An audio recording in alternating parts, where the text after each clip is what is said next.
Oui, vous le voyez, on le voit arriver, c'est effectivement dans un 4x4 de l'armée française que le président de la République va saluer la foule, une image forte, on évoquait François Mitterrand il y a quelques instants, cela fait penser aussi beaucoup, furieusement, Gauthier Rybinski, au général de Gaulle.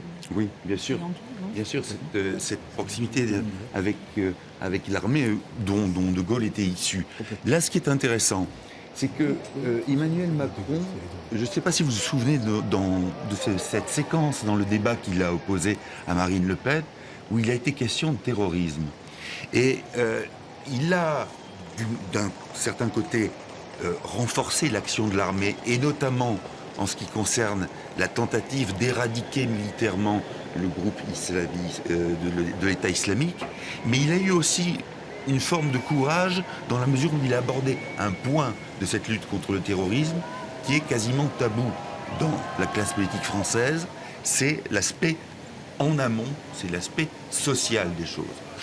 Prévention. Et on traite aussi auprès des gens qui sont français, qui ont grandi ici, qui vivent ici et qui deviennent djihadistes. Et d'une certaine manière, comme il ne faut pas désespérer non plus ceux qui croient en la manière forte, eh bien il faut donner ce gage de la manière forte pour ensuite éventuellement pouvoir s'attaquer. Certains à droite l'ont accusé de complaisance au moment de ces propos-là.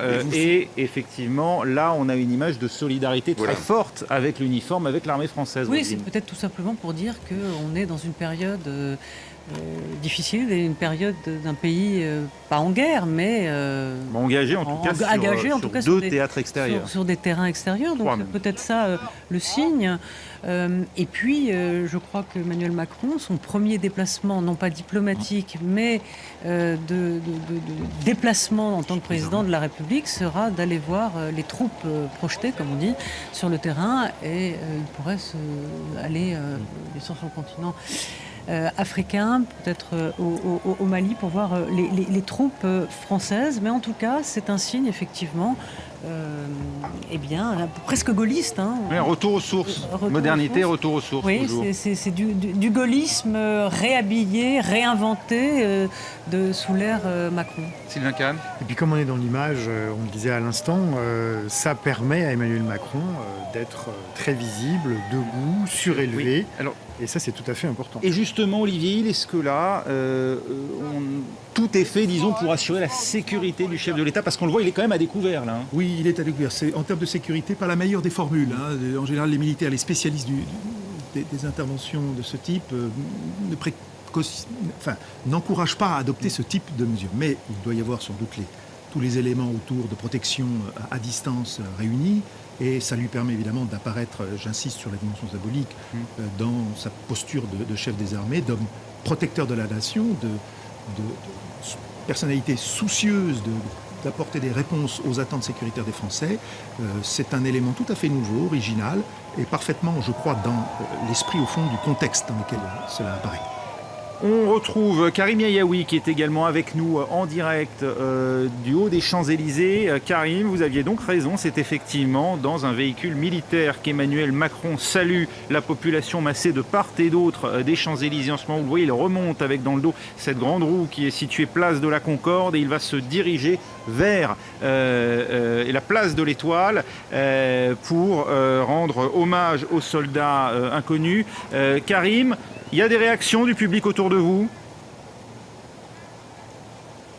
Alors il y a des réactions, on se trouve relativement loin d'Emmanuel Macron, on est à peu près au 130 avenue des Champs-Élysées, donc ici les yeux s'écarquillent, on tente de deviner au loin le véhicule militaire, mais en tout cas les personnes avec qui on a pu discuter sont plutôt sous le charme et attendent avec impatience de voir le nouveau président de la République. On entend quelques Vive la France et des drapeaux qui sont agités ci et là.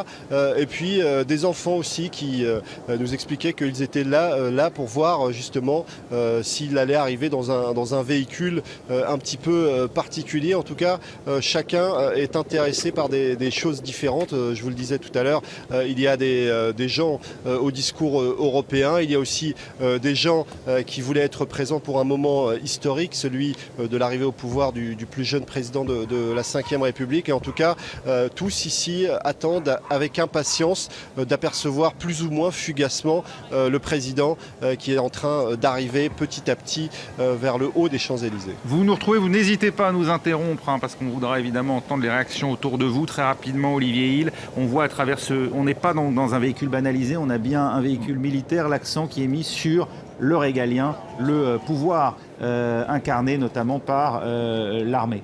Oui, si on veut continuer à céder à ce petit jeu infini mais délicieux du commentaire d'image, on ne peut pas manquer évidemment de ne pas y voir un clin d'œil, notamment à la posture gaulliste. Rappelons que le général de Gaulle, le 8 janvier 1959, était arrivé dans la cour d'honneur de l'Élysée en habit militaire, avec son képi vissé sur le crâne, ses galons évidemment qui brillaient, et avec toute cette charge de l'homme de l'appel du 18 juin qui était là réactivé pour en quelque sorte, encore une fois, favoriser la fidélité, l'expression des loyautés. Là, je crois que nous avons quelque chose qui est de cet ordre, c'est-à-dire pour cet homme qui n'a que 39 ans, qui est inconnu dans la vie politique, qui découvre ses fonctions multiples et importantes, il s'agit peut-être aussi, quelque part, de manifester cette verticalité, alors là, sur le terrain militaire, en s'affichant comme un homme déterminé, prêt à prendre des décisions difficiles en matière d'intervention internationale, et puis qui requiert une loyauté sans faille de la part des troupes, des différents corps d'armée, des hauts grades, bref, qui veut entrer complètement dans ce rôle. Il aura un ministre de la Défense sans doute plus au fait des dossiers chauds et de ce que sont les arcanes du monde militaire, mais il veut là, dans ce moment d'image, montrer sans doute qu'il est bien à son poste. On ne connaît pas son passé militaire sous les drapeaux. Militaire, non, je ne connais pas son passé, je ne sais pas s'il a été exempté ou pas, est-ce qu'il a effectué son service. On sait en revanche qu'il a dans ses propositions le souhait d'un service national d'1 mois qui serait reconstruit, une sorte de retour sur les dispositifs qu'avait mis en place la professionnalisation des armées, grande ambition de Jacques Chirac.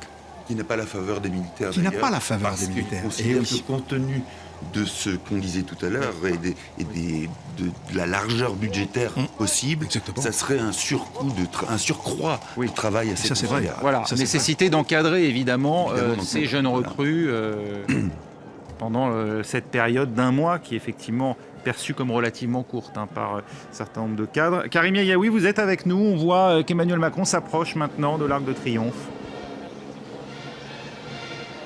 Alors il s'approche et on entend la garde républicaine qui l'accompagne. Et évidemment, pour beaucoup de citoyens, c'est le moment fort de cette journée. Ils sont venus pour entendre cette fanfare et voir le nouveau président de la République. Alors vous voyez derrière moi ces chevaux et ces corps avec ces hommes qui évidemment accompagnent le président de la République. Et ce moment-là, beaucoup voulaient le vivre malgré la pluie qui est en train de revenir derrière moi.